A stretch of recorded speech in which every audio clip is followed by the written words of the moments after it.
Okay, now we're going to do question 15 from exercise 1H.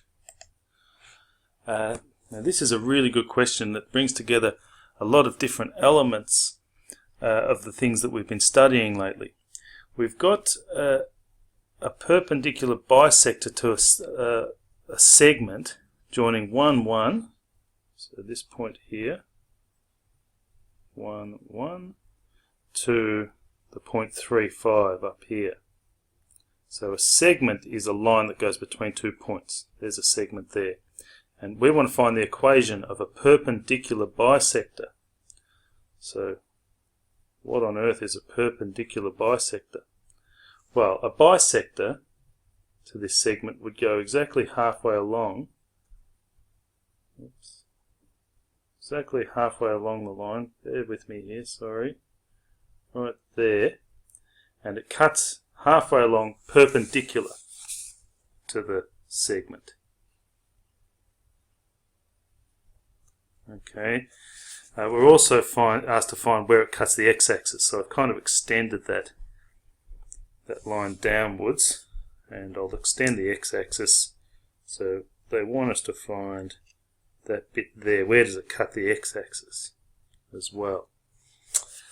Okay, so yeah, there's a fair few different parts to this question, but the basic premise is the same as the previous questions, in that we want to find the equation of our line, and it's going to be y equals mx plus c, and we need the gradient and the y-intercept. Okay, so first we attack the gradient. That's generally the first thing we need to do each time in these types of questions. So how are we going to get this gradient?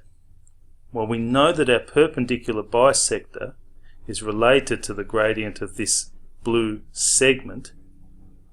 Because they're perpendicular, if this is our new gradient, M2, and the segment has a gradient of M1, well, how are they related?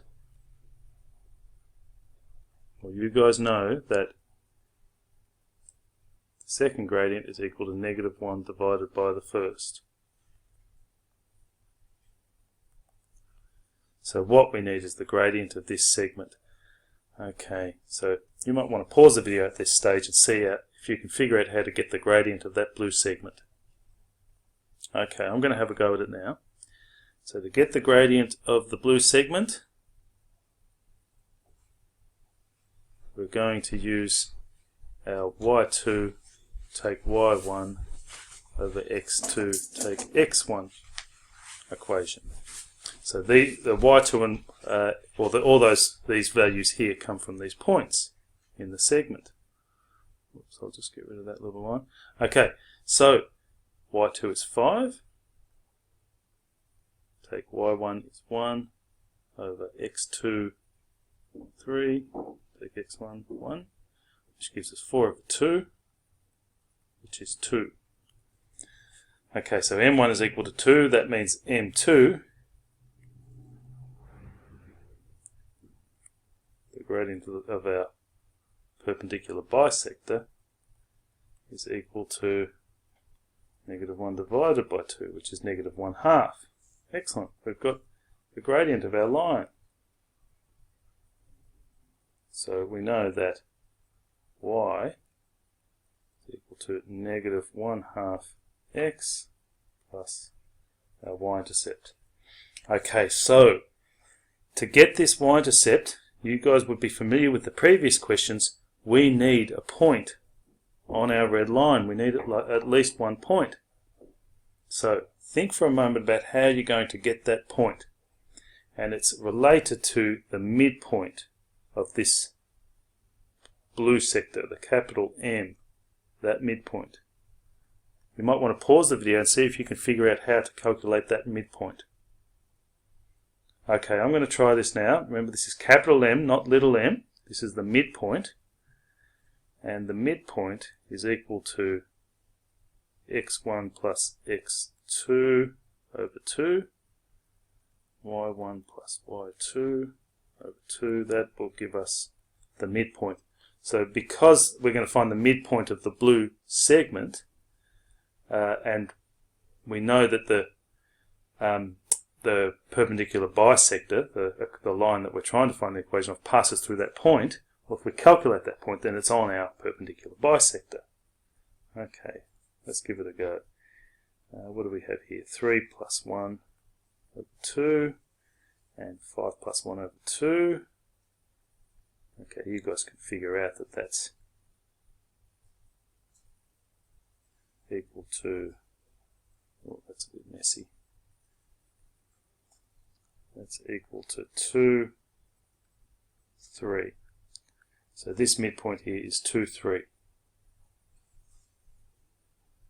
Right there. So that line, that point exists on our line. So we're going to now solve here. You guys might want to pause at this stage and see if you can get the equation out. Then I'll have a go at it. Okay, so let's do this next bit. We've got that x equals 2 and y equals 3. We're going to put those in here and solve to get c. We've done a couple of these in the video. We've got this one really close here. Okay, so y is 3 equals negative 1/2 by x, which is 2, plus 3. Okay, so negative 1/2 by 2 is negative 1. Whoops, I made an error there, didn't I? Sorry, that's a c. I don't know. Hope you guys picked me up on that. Okay, so this is negative 1 plus c. Sorry about that. Okay, so that is a common thing that can happen there. I made a mistake there, that you can get the c and y mixed up. Okay, c being the y-intercept. Alright, that was a bit silly. So, rearranging, bringing that negative 1 over becomes a plus 1. So c equals 3 plus 1, which is 4. So now we have the equation. It is y equals negative x on 2 plus 4. Right, so the last thing here, they want us to find this x-intercept. Okay, so let's do that. Now, can you remember the fact about at the x-intercept, y is equal to 0. So we're going to put that in here. 0 equals negative x over 2 plus 4. If we rearrange this to make x the subject and solve for x, we get our x-intercept. You might want to pause and try that now. Okay, I'm going to do it. Alright, the plus 4 comes over first, becomes negative 4. That looks terrible. Whoops. Get rid of that. Okay, try that again. Negative 4 equals negative x on 2. And then this 2 comes over and multiplies. So negative 4 by 2 equals negative x. Just scroll up a little. Okay, so that means I'll just bring the negative x on this side. Negative x equals negative 4 by 2, which is negative 8. So we can divide through by negative 1 here, or just cancel our negatives. And the x-intercept is at 8. Okay, that was a really lengthy question that combines all the elements of what we've tried. So you might want to go back and see if you can solve that question again. That was a really tough one. Well done if you did get it out.